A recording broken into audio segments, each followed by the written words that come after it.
Hello, what's up? Your best here. Nais mo ba ng mga mainam na pampaswerte buhat sa puno ng kawayan?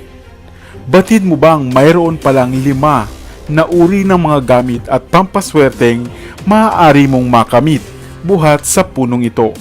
Ang puno ng kawayan. Ang puno ng kawayan ay isang tropikal na halaman sa pamilya ng Poaceae. Isa ring uri ng lumalaking damo. Ang puno ng kawayan rin ang ilan sa mga punong pinakamabilis humaba o tumaas sa buong mundo. Ito nga ay kayang humaba o tumaas ng 910 metro o 36 inches sa loob lamang ng 24 oras. Ang kawayan rin ang isa sa mga halaman o puno na maraming kagamitan o gamit, lalo na nga dito sa atin sa Pilipinas. Ito ay mainam na gamit sa paggawa ng mga tahanan bilang pagkain o raw material products na sadyang makabuluhan at in demand. Ikaw, nakatikim ka na ba ng pagkain buhat sa kawayan?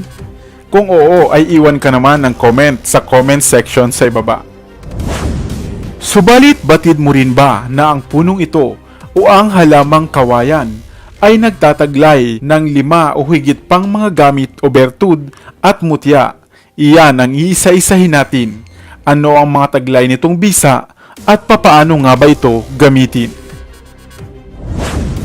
Una, bato na makukuha sa loob ng puno ng kawayan.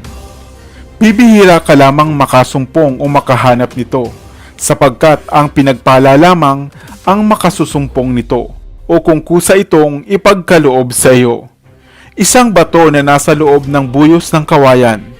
Ito ay mainam na pampaswerte at pangkalahatang gamit. Mainam din itong pangakit at magbibigay ng biyaya at swerte sa iyong kabuhayan. Hindi na nito kinakailangan pa ng dasal, basta't ibalot lamang sa pulang tela at parating dalhin saan man magpunta o ilagay sa loob ng inyong tindahan. Pangalawa, kawayan na may salubong na sanga sa kanyang bukluran. Ito naman ay isang malakas na pampaswerte sa mga negosyo. Ipwesto lamang ito sa pintuan ng tindahan at tiyak na dadagsain na kayo ng mga customers. Pangatlo, libon na kawayan. Libon na kawayan o kawayang walang butas. Ito man ay isang pangkalahatang gamit at proteksyon. Maaari itong ilaman sa bao na walang mata bilang mutya ng lupa, na magiging mainam namang tagabulag. Pang-apat, mutya ng labong ng kawayan. Ang mutya ng labong ng kawayan ay isang uri ng bato na animoy hugis labong ng kawayan. Kadalasang nakukuha ito sa mga puno ng kawayan sa anyo ng isang animoy labong nito. Isang labong na naging bato sa hindi maipaliwanag na misteryo ng kalikasan. Kung magkakameron ka nito ay mainam naman ito sa mga sugal, negosyo at bilang pampaswerte. Isang mutya na mabisang pampaamo o pampalubag ng loob. Pinaniniwalaan ding mainam itong proteksyon kung ikaw ay nasa katubigan. Pang-5, bulaklak ng kawayan. Ang kawayan ay bibihira lamang kung mamulaklak. Kaya naman, ang bulaklak nito ay ginagamit na pampaswerte sa mga tindahan. Ito ay pang-akit rin sa pera at isang mabisang lucky charm. Minsan ay ginagamit rin ito sa trabaho bilang good luck at pampabait o pampaamo sa inyong boss. Ilagay lamang ito sa lagayan ng benta sa tindahan o sa inyong wallet o sa bulsa man. Ikaw, alin sa mga nabanggit ko ang nais mo o may ilan ka na nga sa mga nabanggit ko? Ngunit parati pa ring tandaan, ang mga ito ay pawang gabay at tulong lamang buhat sa kapangyarihan ng kalikasan. Subalit ang Diyos pa rin ang dapat nating kapitan at sandalan para sa mga swerte at magandang kapalaran. Sana ay may bago kang natutunan sa videong ito.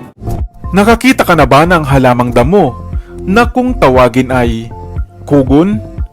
Ang taglay nitong mutya. Mayroon ka bang idea? Hello, what's up? Your best here. Sa videong ito ay pag-usapan natin ang natatanging mga gamit at benepisyo ng halamang damo na kung tawagin nga ay kugon, at ang tinataglay nitong malakas na gamit at mutya. Narinig mo na ba ang kasabihang ningas kugon? Bakit nga ba nila ito binabanggit? Ito ay sapagkat napakabilis talagang kapitan ng apoy ng mga damong kugon. Kahit pa nga berde pa ito o sariwa pa ang mga dahon. At sa ilang sandali nga lamang ay kaya nitong tupukin ang kakahuyan na nalalatagan ng kugon. Ningas kugon dahil ito naman ay tumutukoy sa mga tao na masipag lamang sa simula.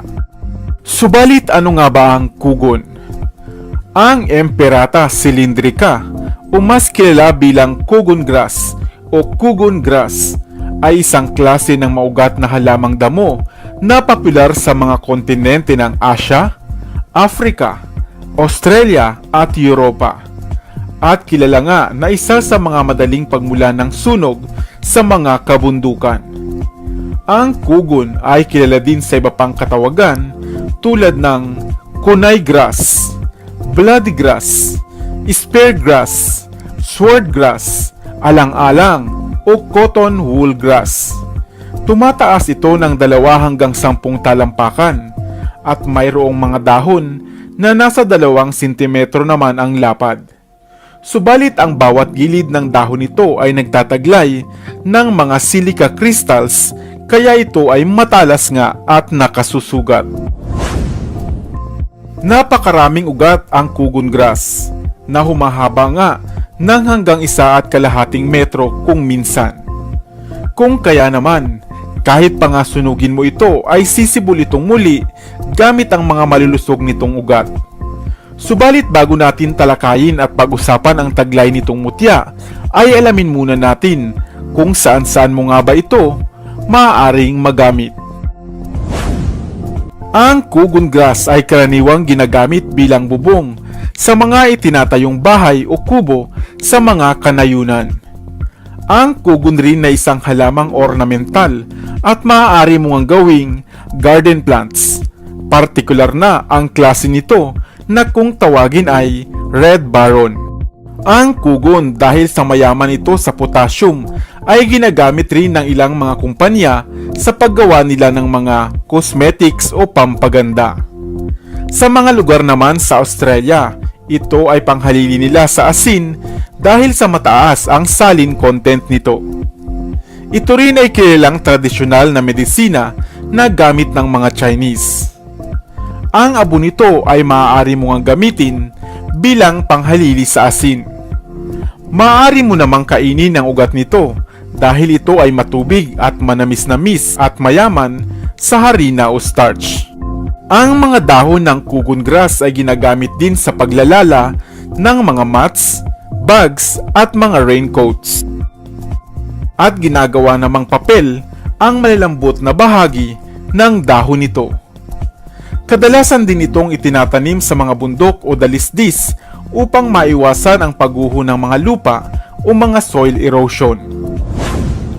Ang ugat naman at bulaklak ng kugon grass ay inilalaga o pinakukuluan upang magamit na panlunas ng sugat, hemorrhage, lagnat, at isa rin itong antibacterial at lunas sa mga sakit sa tiyan tulad ng diarrhea, dysenteria, at mainam na pampawi sa uhaw at maging sa gutom. Subalit bukod pa nga sa mga benepisyong hatid sa tao ng kugon grass, mayroon din itong taglay na bertud o mutya na nais ng ilang antingero. Isang mutya na pinaniniwalaang nasa anyo ng isang ugat na kung mapapa sa kamay mo ay magbibigay sa iyo ng lakas ng pangangatawan, kabal at kunat ng balat at kakayahang madaling maghilom ang iyong mga sugat. Pinaniniwalaan din na kaya nitong bumuhay ng namatay na kung nanaisin lamang ito ng taong nagtatangan nito. Tulad ng kugon na ilang beses mo mang sunugin, ang ugat nito ay sisibol pa rin. Subalit napakahirap at napaka-imposible naman nitong matagpuan. Ayon sa paniniwala, kinakailangan mo munang sunugin ang ilang ektaryang bundok ng Kugon para lamang ito mahanap. At kung susunugin iyon, ay mapupuna na may isang natatanging kugon na hindi nasunog ng apoy. Ang isang ito ang nagtataglay ng ugat na mutya. Maaari mo itong kunin at ilagay sa bote na may kasamang tubig at gamitin lamang kung kinakailangan. Kung ikaw man ay laking probinsya, saan mang lugar sa Pilipinas, ay siguradong na-encounter mo na ang mga damong ito, ang amor seco. Ang amor seco o Chrysopogon aciculatus ay kilala rin sa maraming katawagan, gaya ng premcata, love grass, kase, rumput jarum, chichiri o mata peke-peke. Ang Chrysopogon aciculatus o amor seco ay popular na tumutubo sa mga bansang Malaysia, China, Australia, Polynesia at maging dito sa Pilipinas, na madalas nga silang makikitang tumutubo sa mga parang at mga pisnginang burol o kabundukan. Kadalasan rin silang makikita sa mga kaparangan ng golf sites dahil madali silang tumubo at madaling magparami. Ang damong amor seco ay kadalasang tumataas lamang ng 20 hanggang 60 sentimetro at mayroon ngang mga bulaklak na kulay lila kapag sariwa pa, na nagtataglay ng mga animoy spikes o malakarayom na hibla. Dahil dito ay bigla nga silang dumidikit sa mga suot nating pantalon o saya, kung kaya nga labis natin itong kinaiinisan. Dahil kinakailangan mo nga ng sapat na oras upang isa-isahin itong alisin sa iyong kasuotan. O kaya naman ay kayurin ito ng itak at kutsilyo kung minsan. Subalit batid mo ba na napakahusay pala ng damong ito bilang pampaswerte sa pag-ibig man o sa pagninegosyo? Ngunit papaano nga ba ito gagawing pampaswerte?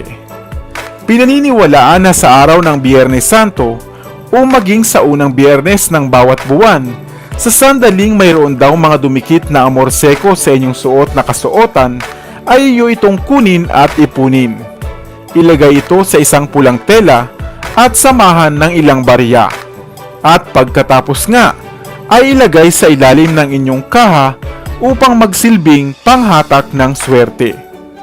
Pinaniniwalaan na sa oras na gawin mo ito, ang sino mang mapadaan sa tindahan mo ay tiyak na mapapabili o mapapatambay.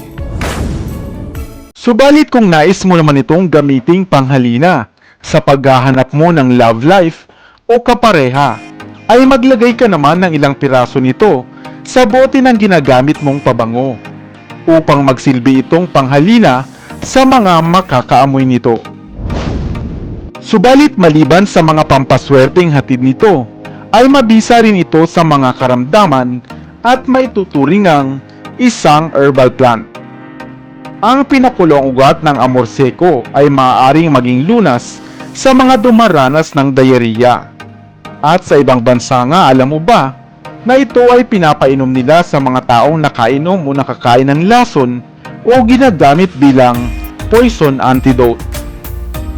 Mainam din itong remedyo sa mga dumaranas ng sakit sa atay. Sa bansang Bangladesh, ang pinais o ininit na mga dahon ng amor seco ay itinatapal naman nila sa bahagi ng katawan na naparalisa.